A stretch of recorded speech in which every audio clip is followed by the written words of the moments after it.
Welcome to the Love Clarity Podcast, where you come to heal your relationship trauma and learn to love deeply without losing yourself.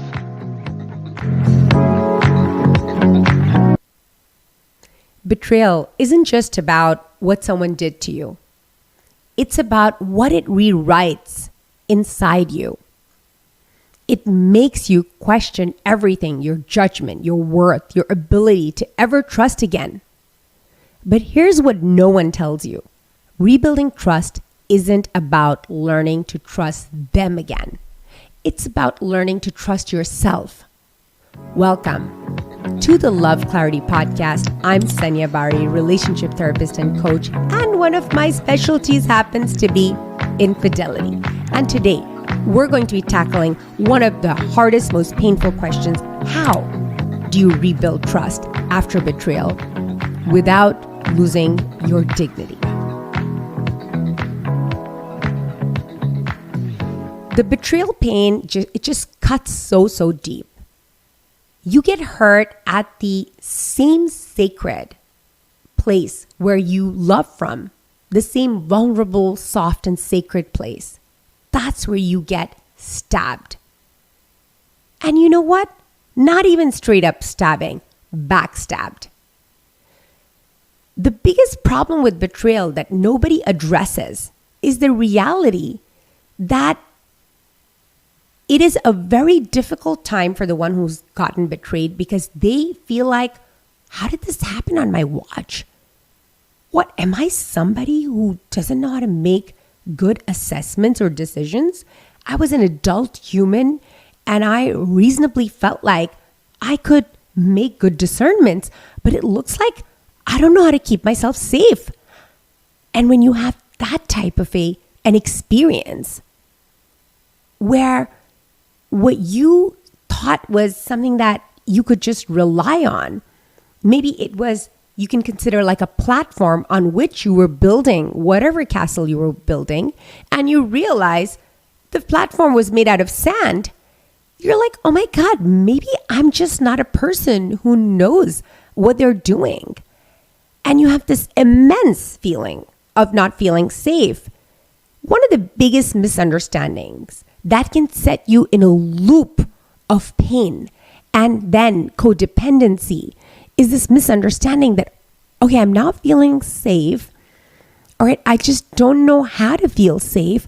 I know I was safe before this person did what they did. So what's logical is that if this person stops doing what they did that hurt me, or this situation changes, then the biggest problem, the biggest place we lose our sanity when we are healing from betrayal is when we think someone or something outside us is going to change and it's going to give us that safety that we need. It's not a want. It is a primal, it is a human need to feel safe. If you don't feel safe, how are you going to do other higher order tasks? So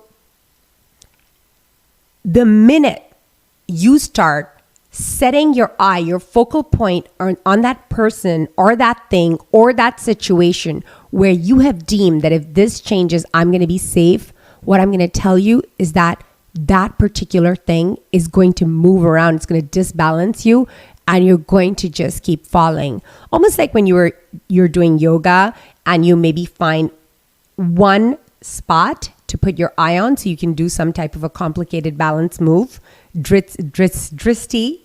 If you find that focal point, the dristi, to put your eye on, to make that pose, and that dristi, right when you're struck this very complicated pose, keeps moving, yeah, you're going to fall. No matter how strong you are, you're going to fall. So instead of thinking about that logic, that I was fine before and this person did this and now that happened, so this person and this thing has to end so that I can feel good. People will leave their relationship, they will leave themselves, they will leave.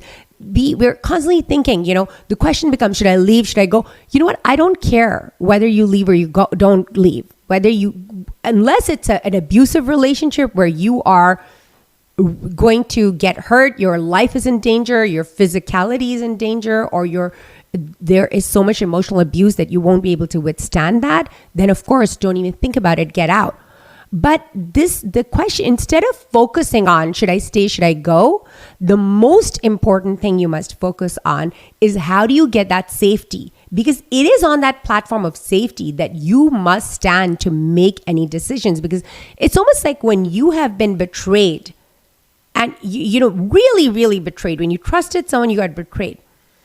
At that point, you don't even know who you are. So what decision are you going to make? Because everything that you saw is just being seen from a different angle. It's like the lens has completely shifted. So you got to first orient yourself, because whatever decision you make, it's your decision to make. No one has a right to tell you anything, including myself, what's right for you. Only you know what's right for you. And that answer has to come from within.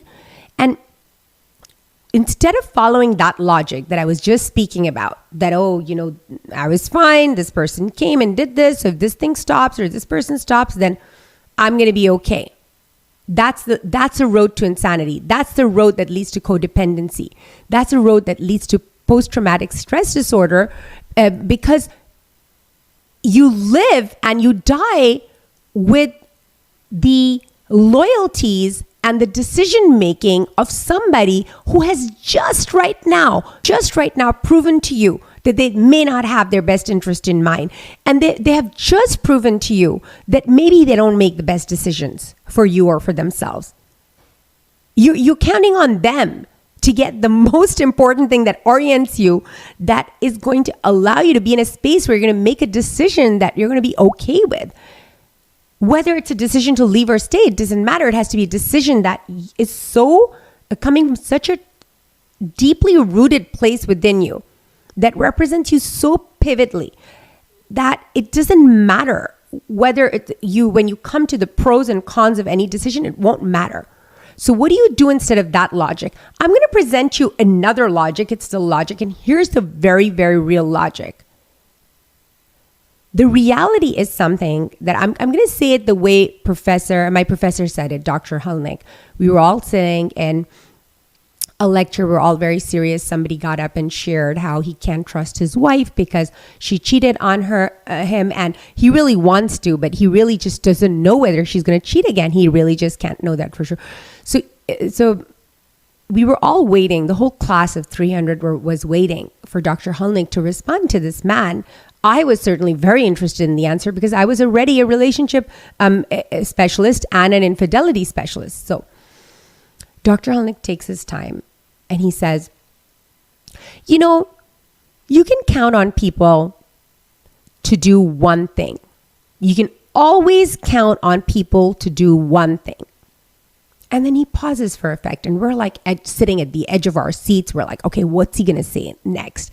I need to know what this one thing is that's going to come out of this wise man. I'm going to write it down and really put that into me. And he goes, you can always count on people to do exactly what they want to do.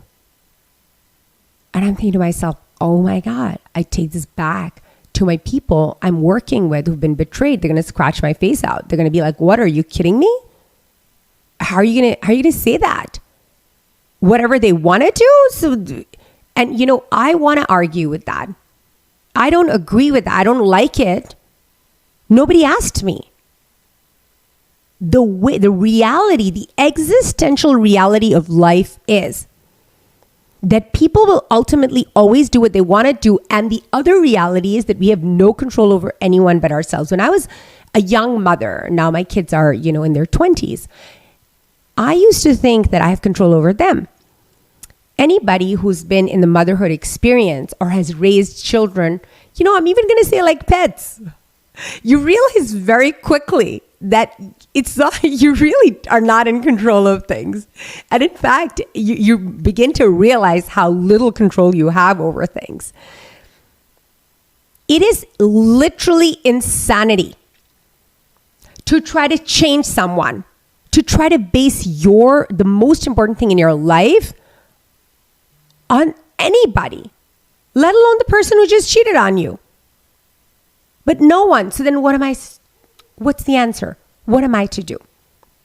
The answer, there is an answer. First of all, thank God there's an answer. And the answer is that after you've been hit the way you get hit, when you have such a deep, personal, vulnerable betrayal, when you have been shaken to the core that way, you never, never, never, never recreate the building again, trusting something that is not 100% in your control, that's not solid, that you cannot go and stamp like this, like, yeah, that I can guarantee that.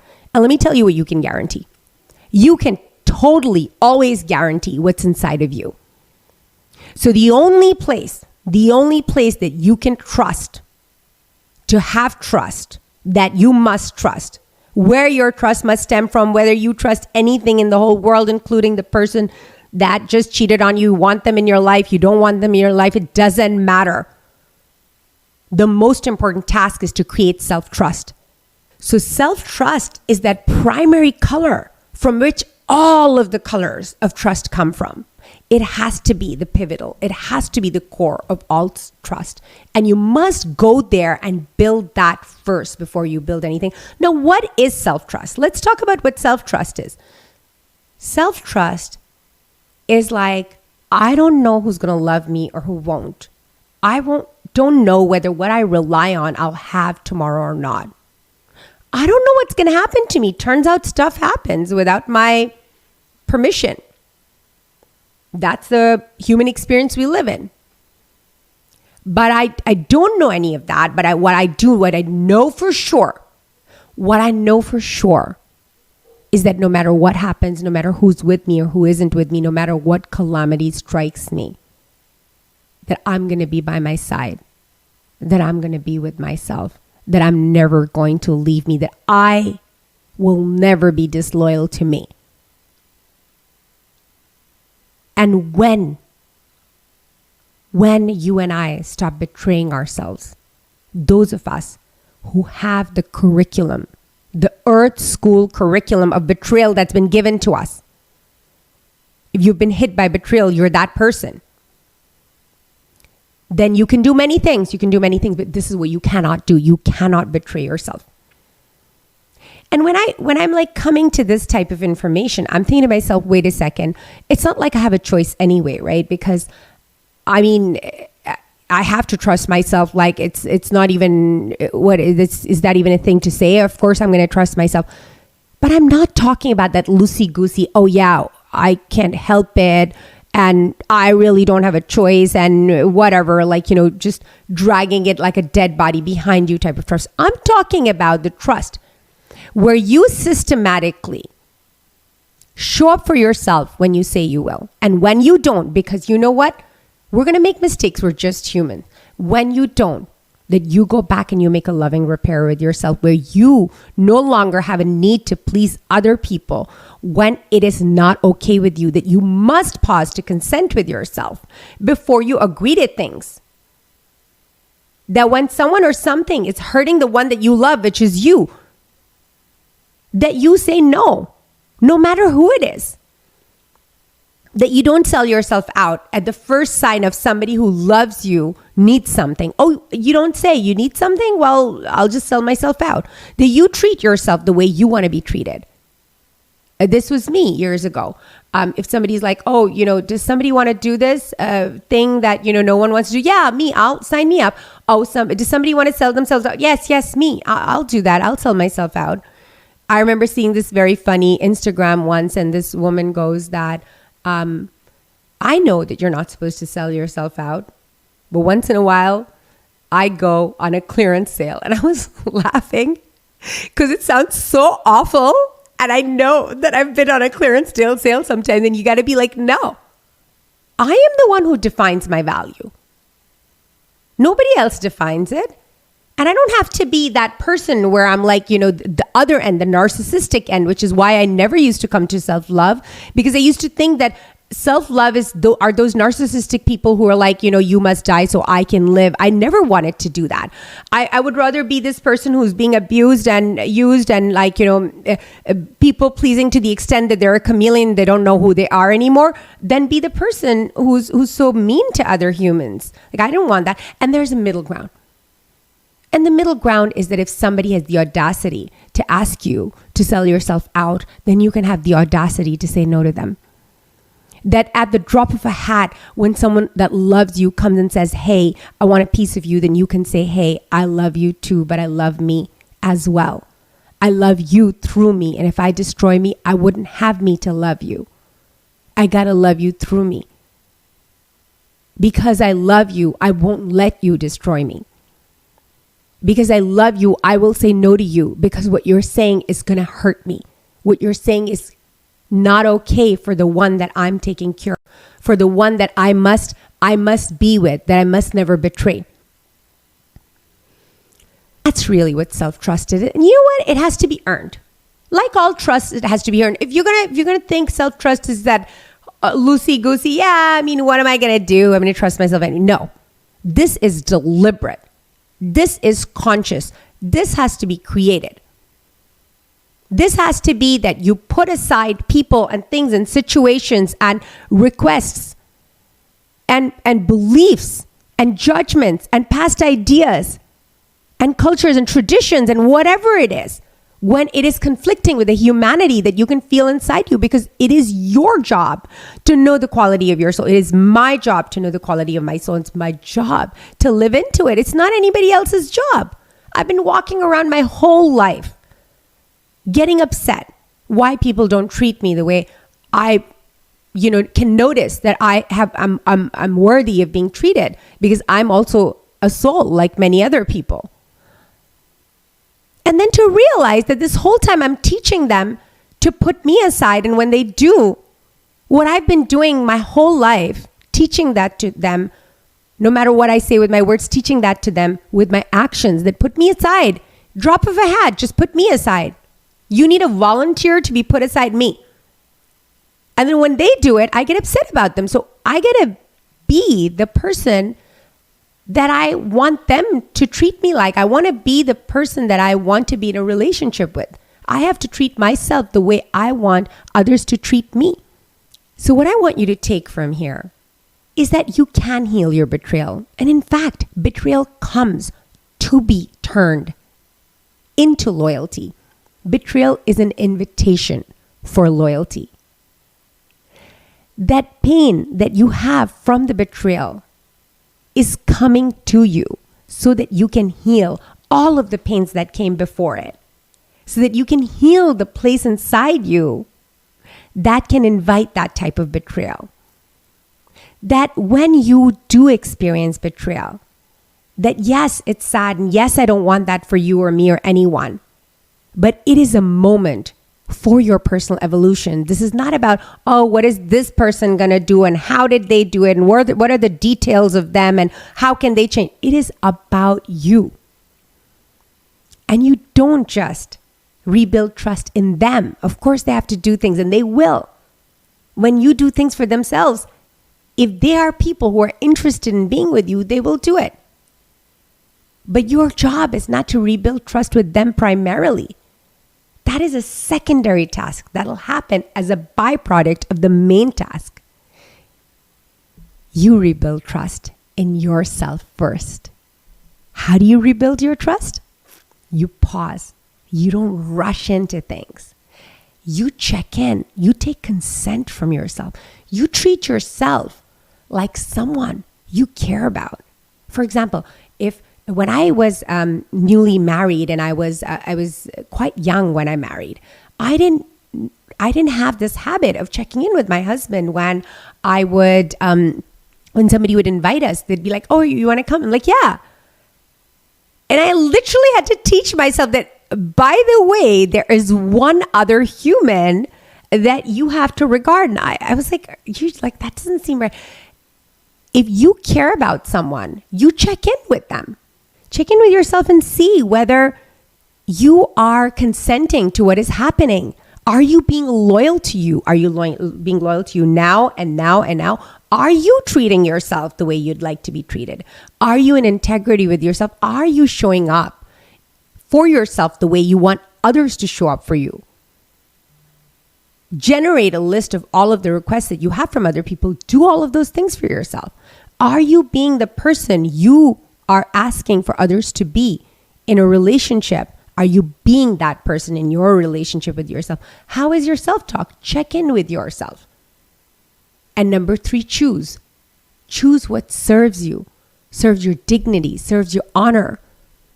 Choose what aligns with the quality of what you are experiencing inside of you. When you check in with yourself, whatever you experience, it is your job to live into that, because no one can experience that except for you. So it's your job to bring that into the world. Staying or leaving isn't the point. The point is choosing yourself. The right choice is the one where you don't have to shrink to stay.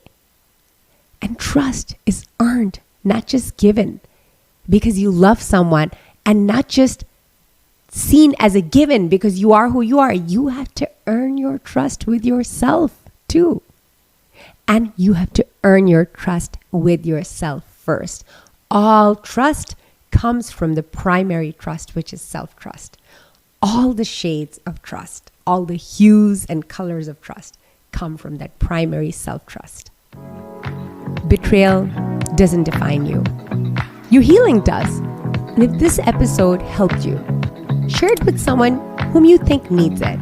And make sure that you hit that subscribe button so you never miss an episode. I can't wait to see you again soon.